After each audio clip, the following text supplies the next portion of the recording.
Good morning, everyone, and welcome to another session of Business Research. And we have been talking about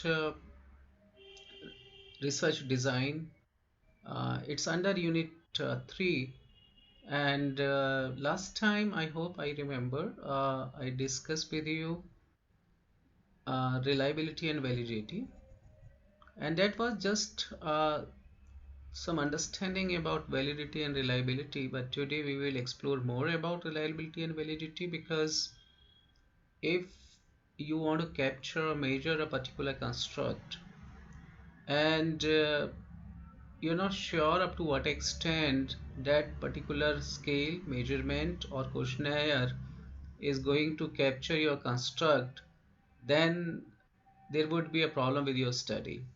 So, in a research, it's important that whatever questionnaire, scale, or measurement you use to measure your construct or variable, you need to check the reliability and validity of that particular scale.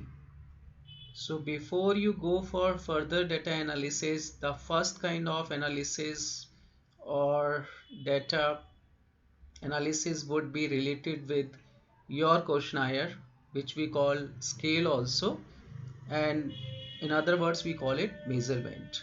So actually what we are measuring with this questionnaire, we are measuring suppose we want to measure engagement, suppose we want to measure motivation, suppose we want to measure leadership. So up to what extent your questionnaire is capturing the motivation, or if you are capturing the leadership, to what extent your questionnaire or scale or measurement is measuring actually the construct you wish to capture, right everybody? So let us see. This is the basic two concept we're gonna discuss today. The first is reliability, and we have discussed reliability with Cronbach alpha last time, I remember. But conceptually, we'll put more light on a reliability. What is this reliability all about? And the second thing, which would be linked with the validity. So basically, reliability and validity is linked with your questionnaire. And in research, we call it measurement or we call it scale also. So now question arises here, are you supposed to design, construct, or structure your own questionnaire, or you need to use already existing validated questionnaire? So in most of the cases, suppose you want to capture intelligence, so IQ test is there. So that IQ scale or EQ scale is already validated. So not only in India, across the whole world, people, those who are into a research and working on intelligence, so what they do, they actually use this measurement which we call EQ and IQ to actually measure the construct called intelligence. So similarly like this, for each and every construct, you will see already people have designed, developed, and tested all these kind of measurement or scale or questionnaire. So from my side, if you think that you need to design your own questionnaire, then you need to justify in the sense that there is no existing questionnaire which gonna measure your construct. In that case, you will use your own, or you will design your own questionnaire. Now designing a questionnaire, it's not an easy job, because basically you are proposing something, some theory, in sense that you are telling people that I wish to capture motivation, and you are giving some, theoretical framework, conceptual framework to people at how to capture motivation and what is the measurement to capture a motivation. Now, when already there is a measurement, there is a questionnaire, so why you waste your time to build your own questionnaire or design your own questionnaire? So if you design your own questionnaire, then reliability validity problem would be there. So it would be better, I request you, if you are interested in developing your questionnaire, what you need to do, find out in review of literature. Already many people, already many researchers across the whole world, they have been using a one or two, maximum two questionnaire or measurement to capture a particular phenomena, right? So same you can use. And I remember yesterday someone has called me and she said that, sir, if I use already existing questionnaire, what about plagiarism? So believe me, plagiarism will not come into this category, will not fall into this parameter. So don't worry about a questionnaire plagiarism. Will not count plagiarism if you use the existing questionnaire. So here is very important that question remain there, that do we need to go and design our own questionnaire? In that case, what you need to do, you need to justify that already existing questionnaires are not capable enough to capture the construct or to measure the construct. So you are proposing a new measurement, new questionnaire, new scale to measure a particular construct. This is another kind of PhD, right? Where you will be, talking to many people, will have focus group discussion, and will talk about a particular. So actually, you're exploring something, exploring a new concept, and then proposing a particular questionnaire or a model or a theory. So better idea would be, instead of design your own questionnaire, you go and search for a questionnaire which is already there, and lot of people they would have been using that questionnaire to measure a particular construct. So very simple thing, right? So now what we are talking about, we are talking about reliability and validity. Reliability and validity of what? It's of questionnaire.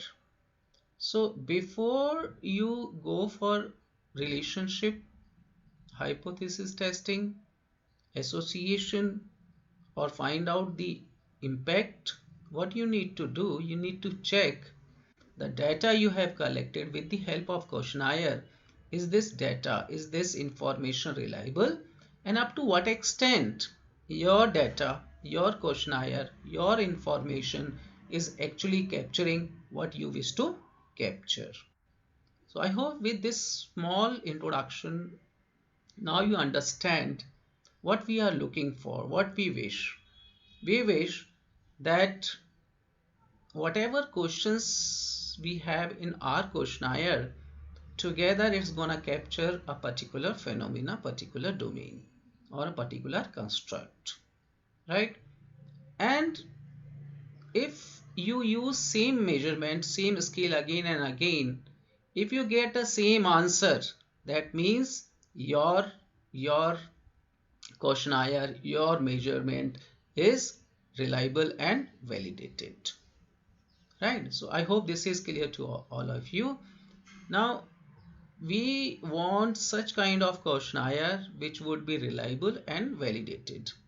So better idea would be, instead of design and develop your own questionnaire, uh, what you do, you go through review of literature. In review of literature, whenever people conduct research the way you are planning, a lot of people already have designed, already have done a lot of work.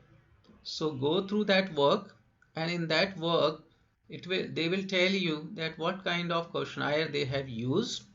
And for example, if you want to check the quality of service, now services maybe are, for example, services in hospitality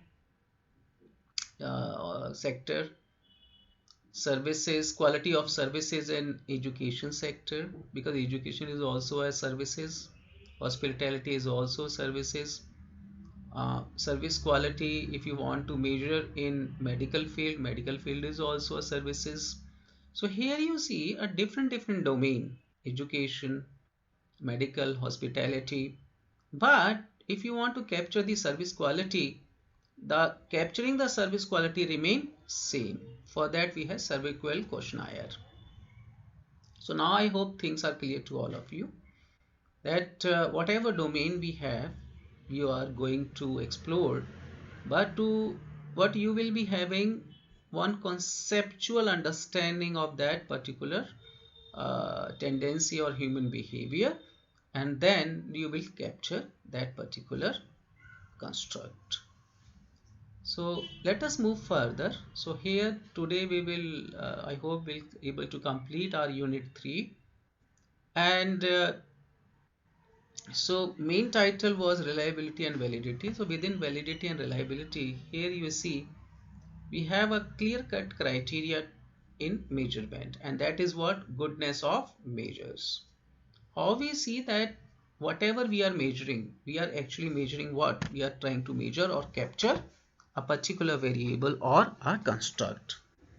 So what would be our responsibility while you are thinking to capture a particular phenomena, construct or variable? Our responsibility would be that our information, whatever we capture, it should be accurate. It should be minimum 95%, maximum 100%, it should be accurate. So this concept is called goodness of measures, and that goodness of measure would be actually a measure can be defined best measure when it performs its job in terms of truthfulness and replicability. So whenever you replicate it, maybe in Indian environment, in other country, in other culture, concept remains same. I hope you understand concept. For example, concept of truth, concept of honesty, concept of motivation, right? These concepts remain same. So here a good measure would be a measure, it would be a best measure when it perform its job in terms of truthfulness, that actually you are truly capturing the construct, and replicability. You can replicate it many time in different places, and we wish answer would be same, because everywhere motivation, quality, these conceptually things remain same, right? So here truthfulness means what we are capturing 100% you are trying to capture without any error, and second, you can easily replicate it. And then measuring construct in social science is very difficult task, because of constructs are imaginary and multidimensional. So you remember we discussed concept and construct. Concept is basically a one dimensional, but constructs are multi-dimensional. So you need different dimensions to measure a particular construct. That you remember we discussed height and weight, right? You can measure your height, you can measure your weight, it remains same everywhere. You know what is the parameter, what is the measurement scale. But as far as you remember the example we have quoted, communication skills. So communication skills, it would be a kind of accent you are using, the syntax, the kind of grammar, right? A lot of things are there which actually tell you that this is a communication skill. So communication is skill is what? It's a multi-dimensional. And I don't know up to what extent these all constructs are real, but these all are somewhere we call them imaginary. So sometimes it is difficult to decide whether researcher is measuring a smartness or wise or intelligence. Now see, all these somewhere gave you a same kind of understanding. You are wise, you are intelligence, you are smart, because all these constructs are having similar kind of concept. So it is very difficult whenever you have similar kind of constructs, similar kind of concept. So how to draw a line among all these concept or between these concept? So you need to draw a line and it should not overlap basically, because if you are talking about smartness, you are talking about smartness. If you're talking about wiseness, you are talking about wiseness. If you are capturing intelligence, you are actually capturing the intelligence.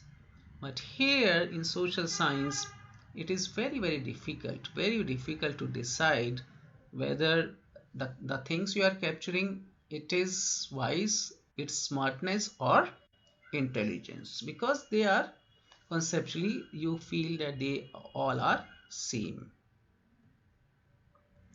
Now, so it becomes important that scale must measure constructs that researcher wanted to measure. So validity would be high when you say that 99% you are very close, you are sure that you are capturing what you were supposed to capture. So this is called a validity. So scale is valid. So here you are capturing wiseness, smartness or intelligence. So what you are capturing? So you need to be sure, if you are capturing wise, you capture wise. If you are capturing smartness, capture smartness. Or if you are capturing intelligence, intelligence. Conceptually, they look same, that yes, these things are same, but they are different from each other, right? So I hope now you understand what is valid. Now, a scale should measure the construct consistently so that scale is reliable. What is this consistently? That whenever you conduct a research, use it, it should give you same kind of result. So a scale measuring construct may be valid but not reliable, right? It may be a problem that you are actually measuring something but it's not reliable because it is not showing a consistency. So if it is measuring the right construct but not consistently and otherwise also, then it's a problematic. So goodness of a measure would be high, or measurement would be good if it is going for validity and reliability both. So reliability and validity are psychometric properties of a scale. So I hope things are clear to all of you. So whenever you are planning to do or conduct any research, what you need to do, maybe suppose you work for a company and that company, they request you to conduct some kind of survey and find out perception of our customer towards our product, towards our brand. So what you are capturing? You are actually capturing a perception. So for a perception, to capture a perception, you gonna design your own questionnaire. So better idea would be, instead of design your own questionnaire, you go and select a questionnaire which already people have used, people have replicated, people have used and seen the validity of that questionnaire. Otherwise, what will be happening if you design your own questionnaire? It would not be showing a true picture. It would not give you a chance to measure what you were trying to capture. So your information would not be a valid. So it would be a, or vice versa. So in other way also, that it would not be a consistent. It will not give you a consistency whenever again and again you conduct the uh, research. So you go, and what you are looking for? You are looking for the construct called perception of customer, or maybe a satisfaction level, or maybe experience. So now we have three: satisfaction, one construct; experience, second construct, right? So like this you can, or perception, third construct. So now perception remains same, what, right? You can use this concept, this construct for any domain. Similarly, experience and satisfaction. So if you want to capture any among all these three, you need to find out a right kind of scale. And with the help of this scale, you can actually capture the construct, right? So start with reliability, because today we will dig more and we'll try to understand the basic concept of reliability. I hope you remember, for us reliability means Cronbach alpha. But more than that, we'll talk about, because Cronbach is just a one technique to see the reliability, but let us see what everything as a whole, what is this reliability all about. So you can see reliability is the consistency of a measurement when repeated again and again and measure the same result under the same conditions. So we assume that, suppose I conduct a research today and measure your perception. On an average, if I conduct the similar kind of research after 6 months, on an average, result remain same, right? So that means your test, your measurement is again and again, whenever you use the same measurement to capture a particular construct, it gave you a same kind of result when conditions are same, right? On an average. So this is what you need to see again and again whenever you repeat. So that's why someone else in USA, someone else in European country, in a university, someone who is working as a research scholar, he used a particular measurement, particular scale, particular questionnaire. If same questionnaire here you use, we assume that particular questionnaire you can replicate and you can again use for measurement. So when you repeat it here also, it will, we assume that it gonna give you same kind of result because conditions remain same. Now, for example, if a cold drink vending machine gets the same quantity of cold drink every time, then it can be concluded that the measurement of cold drink vending machine is reliable. So without any if and but, if you have this kind of machine, for example, blood pressure machine, right?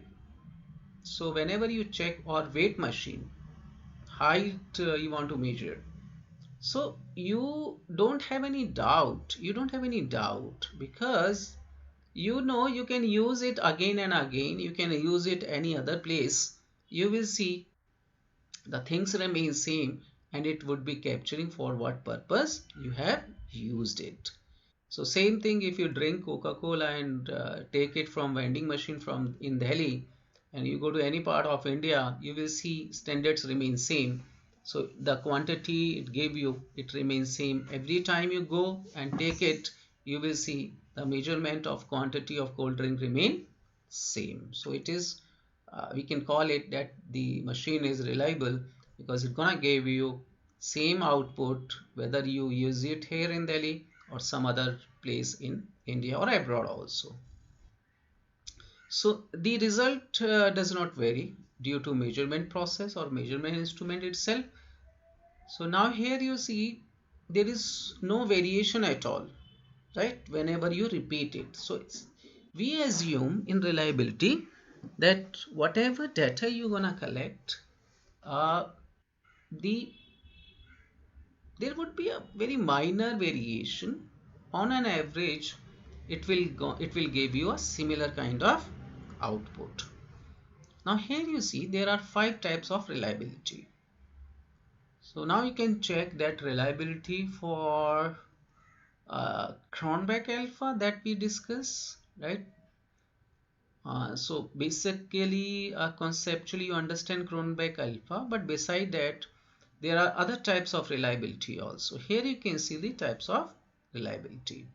So first is stability reliability, representing reliability, equivalence reliability, inter-rater reliability, and interconsistency reliability. So we'll talk about these all reliability. I think someone wished to join us. Let me see. If someone is there who is ready to join us.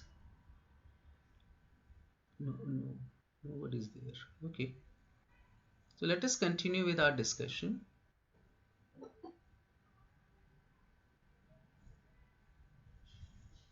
Yeah.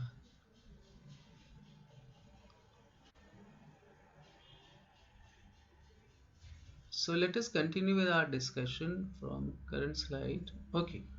So here you see, now you understand, I hope, what we are talking about. What is this reliability all about? So it's a consistency of a result. We assume we have such kind of measurement. If condition remains same, it gonna give you a same kind of, on an average, a result or outcome or output. So we have 5 types of reliability. First is stability, representing equivalence, inter-rater and internal consistency reliability. So we continue with this, and here you see the first, stability reliability or test retest reliability. So it refers to the result across different time. If measured deliver same result when applied in different period of time but on same group of people, then it is called stability reliability. So now today you conduct some survey on students in Crodimal College or maybe in Department of Commerce. After 6 months, if you conduct it again, and if you see result across different period of time, it remains same, and measure and deliver same result when you applied a different period of time, but it should be on same group of people. So section A, if you see again and again after 2 months, after 6 months, and your answer remains same, we call it stability reliability or test retest reliability.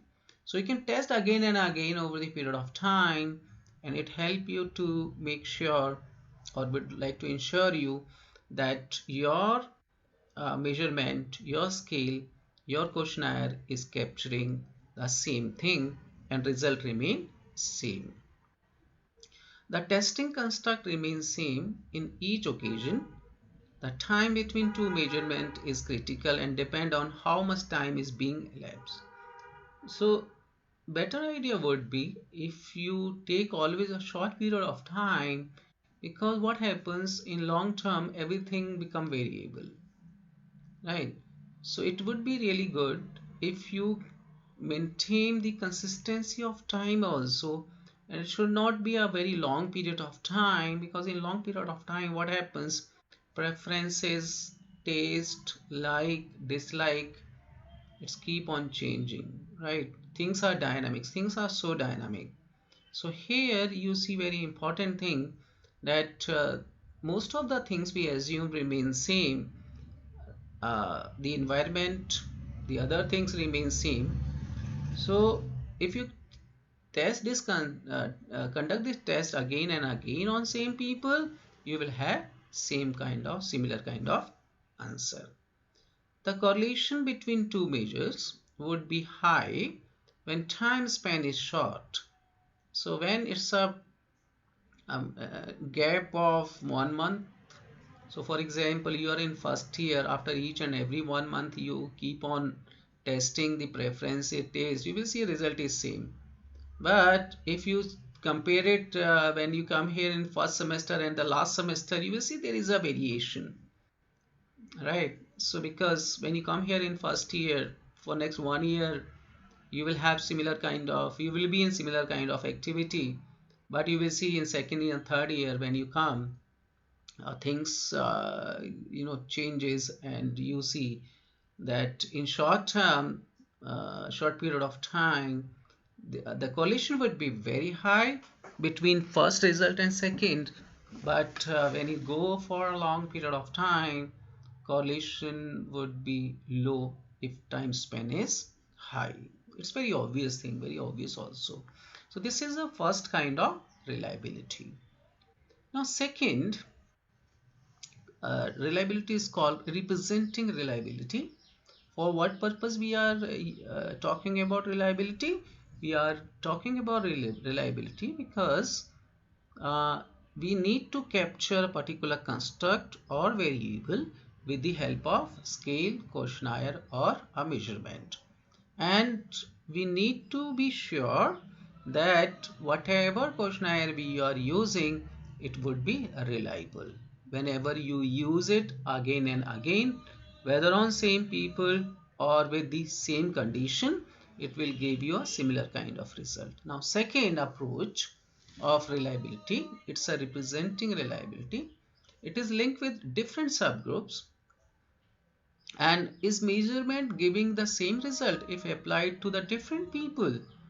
So last reliability was on same people, but here you can bifurcate the response in terms of groups, age group, gender, and classes. So here, if you still feel that your data is going to give you a similar kind of picture, similar kind of information, though it is on different segment, if it is like this, it is going to give you a representing reliability. So the reliability show high representativeness if it shows the same result.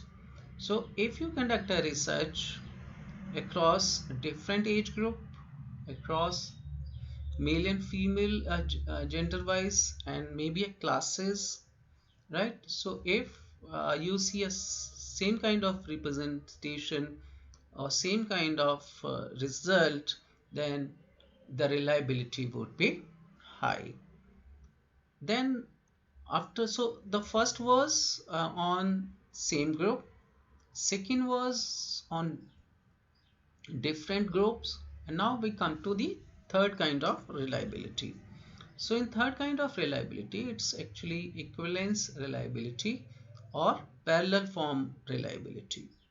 So when different measures or tests are used to measure the same construct and results are same. So as I discussed earlier with you, that whenever you go through review of literature, it's not necessary that you're gonna get one measurement to capture one construct. There may be a different scale or questionnaire, maybe 2 or 3 questionnaire, which are actually uh, capturing the mean construct. So when different measures or tests or questionnaires are used to measure the same construct and results are same, so these all tests are equivalence or parallel to each other. So in this situation, this kind of measurement process is called equivalence reliability. So what you can do, because here you would be more sure that whatever scale you use, these all scales are actually together or maybe separately, they are capturing the main construct. So here reliability would be more, it would be high. So in this situation, this kind of measurement process is called equivalence reliability. In this process, create two forms or measures with large number of questions and divide them into two forms and collect data from same sample of group or people. So now you can go for 2, you can go for 3, but here generally what happens, very few constructs or variable are there where you will see 2 or 3 questionnaire or scale. Generally, if people have been using two constructs, then over the period of time people stop using one and they say that it's not so good, so they continue with the one only. But here we have a chance, if you feel that we have large number of questions and these all together, if you divide into half and separately they are capturing the main construct, right? So and here what is the important thing, you have a large number of questions. So what you can do, you can divide them into two form and collect data from same sample of. So here who would be the response, the response would be collected with these two scale, two questionnaire from same people, and then it would be called equivalence or parallel form of reliability. The correlation between two forms will show reliability. These two forms or measures are treated independent to each other. So these questionnaire would be independent to each other, and you will see the correlation between two would be high. So if it is high, it would be called third kind of reliability, which is, so first was on same group across the time, across the different period of time. The second was on different group. Now we have two or three different scale or measurement or questionnaire to capture the same thing from the same response. So here you see we are trying to be very sure that whether it's a same group across different period of time or two measurement on one particular group. So we are taking into consideration the different possibility, and with different all possibility we are making it sure that nothing is left, and we are actually trying to figure out that in all possible way we are capturing, we are measuring the reliability also of your questionnaire, because our ultimate goal in social science is that try to reach as close as possible to actual reality. And that I hope you remember we discussed earlier, we have a actual reality, observed reality, right, or presume reality. So here what we are trying to do with all this reliability, we are coming close to actual reality as much as possible. So in split half, use only one for or measurement and only develop randomly split half for estimating reliability. So that is totally up to you. Now fourth kind of reliability, it's called inter-rater reliability or inter-observer reliability. It refers to the consistency of a measure or a scale or a questionnaire between two or more than two observer raters of the same construct. So now you have two rater, two observer who will measure the consistency between two uh, scale. It is assessed with the help of pilot study.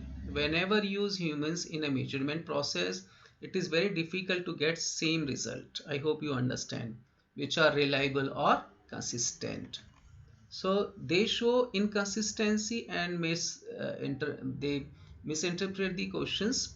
So this is a very common practice. You remember we talk about a dot line and a dark line, and our objective was that dot line should be as close as possible to the dark line, so there should not be in between any chance of error. But here you see there is always a chance of an error, because sorry, we are collecting information from human beings, and whenever you use humans in a measurement process, it is very difficult to get result which are reliable or consistent, because they are moved, the situation they have been into, right, other dynamics, other variables keep on putting some impact on the human beings. So generally their outcome, their reflection, most of the time, whether it's over the period of time, across different period of time or different places, so result would be mostly inconsistent. And this inconsistency may be because of misinterpretation of questions also. So you need to write questions in such a way that the way you want to communicate, the same way they understand it, right? So here this is very important, consistency or the reliability, that you need to have two different parameters, two different observer who rate the same construct. Then we have the last kind of reliability, it's called internal consistency reliability. This you already have discussed, I hope. This is basically used to assess the consistency of a result across items, So you have questions are actually called the items, or statement actually called the items. So used to assess the consistency of the result across items within a test. In this process, researchers check how consistent result will be with different items used for a same construct. So here suppose you have a 10 questions. You can add 1, 2, 3, 4 more questions, or you can take away some questions from the existing 10 questions. What is the use of these 10 questions? Together they are capturing a particular construct or a variable. So beauty of this reliability test is that if you see a particular question correlation with others are low, you take it away. Or if you see the other questions come in picture and you see the correlation among them is high among all these items, so you can keep that particular question, because that question will help you to capture more about that particular construct. So there are different techniques of internal consistency reliability. So technique of internal consistency reliability, here you can see average. So it's a inter-item correlation. Perform correlation between each pair of correlation. If there are 5 items, then there will be 10 pair of correlation. The average inter-item correlation will be average of these correlations. Second is split half reliability. Randomly divide the items into two sets. Right, already we have seen in the second or third one. Calculate the score for each set and split half reliability with will be correlation between the scores of two set. So here in the first we have item wise correlation, and here you have items. Suppose you have 10 items divided into 5 and then see the correlation. And then we have this, we already have discussed, Cronbach alpha. Among all these, you will see in research people generally use Cronbach alpha. So basically equivalent to average of all split half estimates. So once collect the split half estimates from a sample and then with random subsets of items compute the correlation. So here Cronbach alpha we already have discussed. You have you can use a SPSS or R programming also, very easy to calculate, and always if it is more than 0.07, then your reliability would be high. So I'm not going to discuss it again because we have already discussed the formula also of Cronbach alpha. So in most of the cases you will see people use this technique of Cronbach alpha to check the reliability. So reliability means most of the time people say it's a Cronbach alpha. So whatever data you collect, you can use by hand also, you can calculate it, we already have discussed, or you can use a software to see the Cronbach alpha value. So this is all about reliability. So let us take 5-minute break and then we'll start with validity. In the meantime, if you have any question, you can focus on validity. So basically how truly you measure, or how truly measure the construct is called validity. So when researchers try to measure the concept, basically it's a construct, with the help of certain questions and tap the concept truly, the process is called validity. So I hope in social science you remember we discussed that it's going to be a very difficult task to actually capture the construct, actually capture the phenomena. 100% you cannot capture it. So your information, your questionnaire would be a valid, truly valid, when actually is truly measure the construct.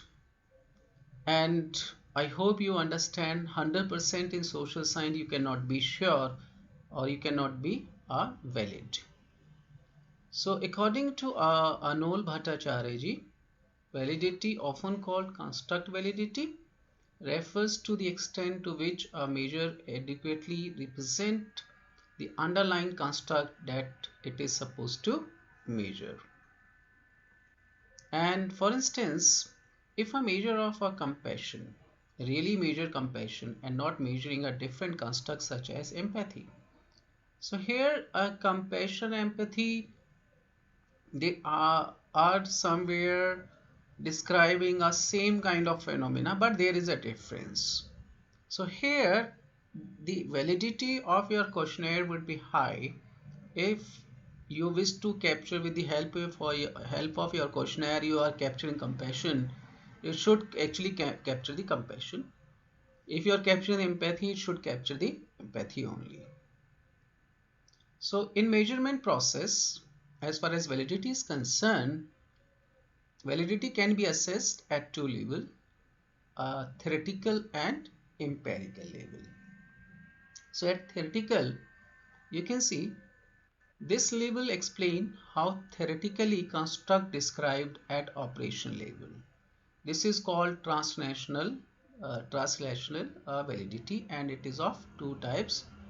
First is face validity, a process through which indicator of construct seem to truly measure the construct by observing it or look like they are measuring the construct. In other words, it simply addresses whether or not a test looks valid on its surface. For example, you have a question to measure a particular construct.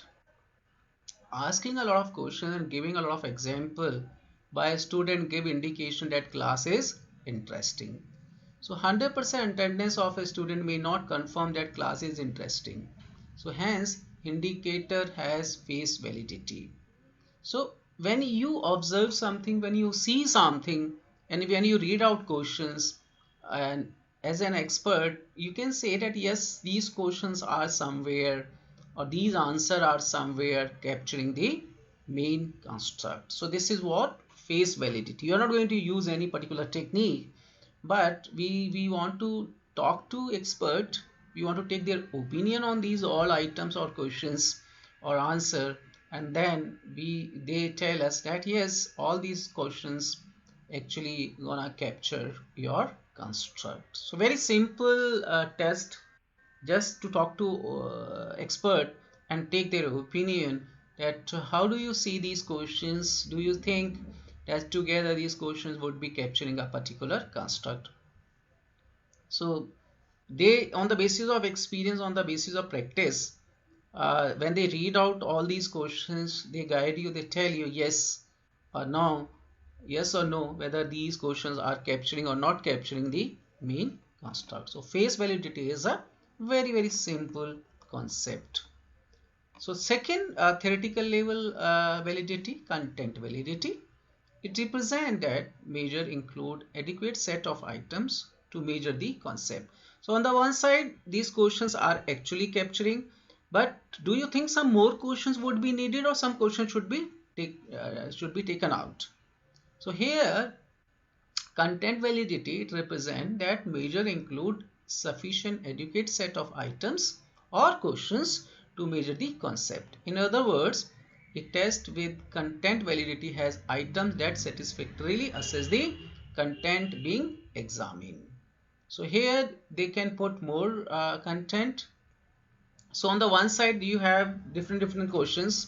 Second, uh, you all read all the questions and say that these questions are not sufficient, add more, or these questions you take out. So both are somewhere same, but face validity is just go through, simply observe it and then give it. But here you have to put more rigorous efforts, that which one should be deleted, which should not be deleted, which what else should be added in this. So this is on a theoretical level. So it described that how does indicator match with the domain of construct that will be measured. So it is more effort oriented, more efforts you need to put, more knowledge you need to put, and you need to give logic or argument. For example, indicators in case of quality of service in banking sector can be 24/7 service online service, 24/7 service, online service, customer care, quickness, fast, etc., which reflect on major the domain of quality service offered by a bank, right? In many cases, complex cases, defining indicators may not be possible, which can define a domain. Now comes to, see, this was a theoretical level. Now comes to empirical level. At empirical level, when you think of validity, so these measures explain how a measure relate to the empirical observation. This is also called a criterion related validity. So criterion related validity means empirical level. And there are four types of empirical level validity.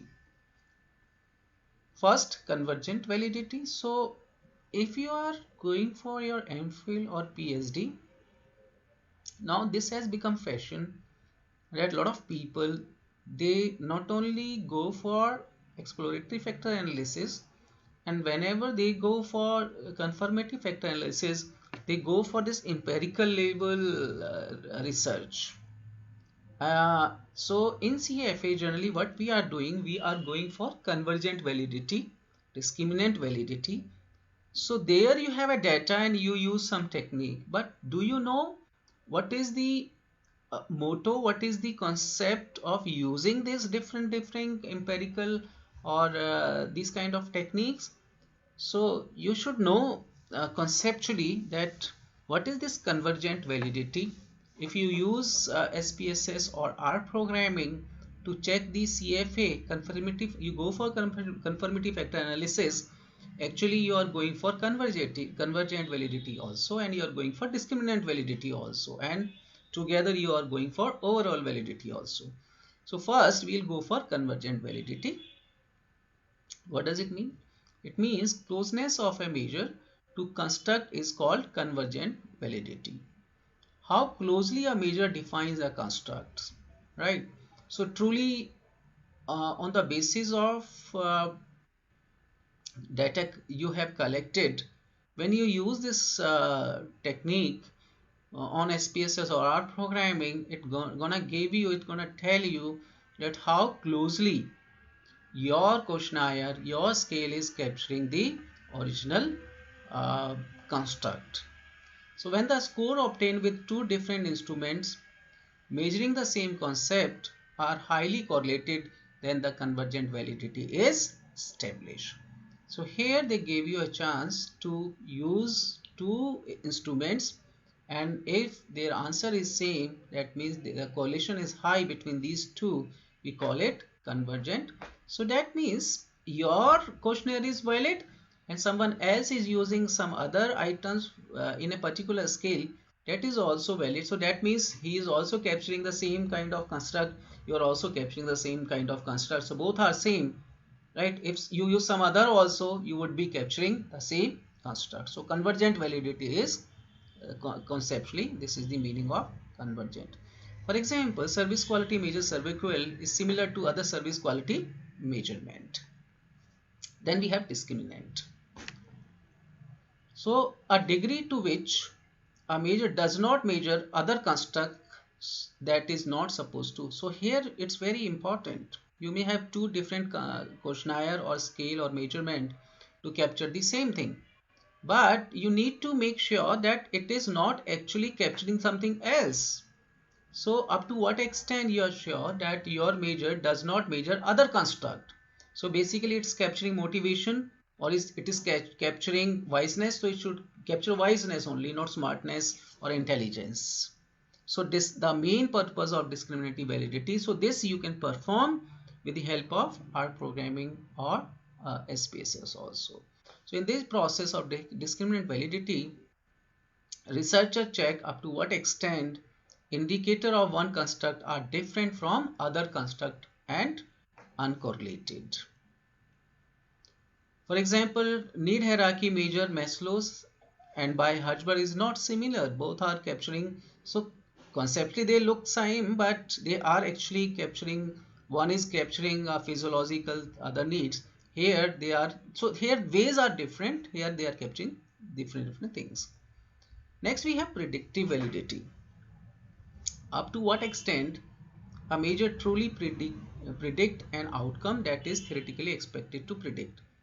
So generally, motivation, um, leadership, communication, experience, satisfaction, these are basically a theoretical concept.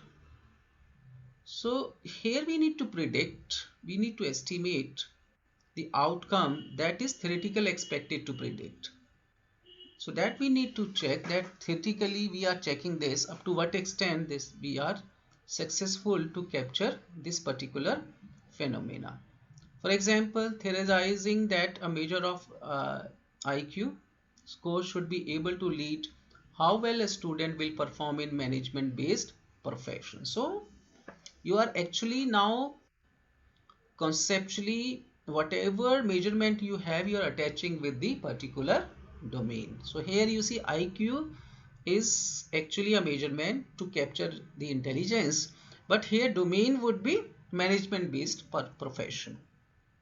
So define measure to check salary of a manager and see if there is a high correlation between the scores and IQ and the salary as management profession. So this is something, because as we discussed that if you measure a particular thing and the domain is different, up to what extent it will work. So it will give you some kind of surety that whether you use IQ for some other purpose or for this purpose also, the performance you can predict it that it would be seen. Then we have concurrent validity. Concurrent validity represent the ability to distinguish between groups that it should theoretically be able to distinguish between. Up to what extent? It means up to what extent measure relates to other criteria that are supposed to occur simultaneously. Like intelligence level of a student is not only based on IQ but EQ. So you need to see concurrently, is there any other criteria to capture the same thing, or there is something which equivalently capturing the same particular construct. So concurrent validity represents the ability to distinguish between group that it should theoretically be able to distinguish between. So here group means different parameters, different measurement, different scale, different questions, which actually can simultaneously capture the same construct. For example, if a researcher wants to assess the concurrent validity of a measure of job satisfaction among male and female employees, theorizing that measures should show that job satisfaction level is higher in male employees, here give the measure to both male and female employees to show that the results are more powerful if differences between two groups that are very similar. So they both are human beings, and we assume that both have similar kind of options, similar kind of chances, both are equal. So here if gap would be high, it will reflect on at on the one side anyone whether male or female would be getting or would be highly satisfied.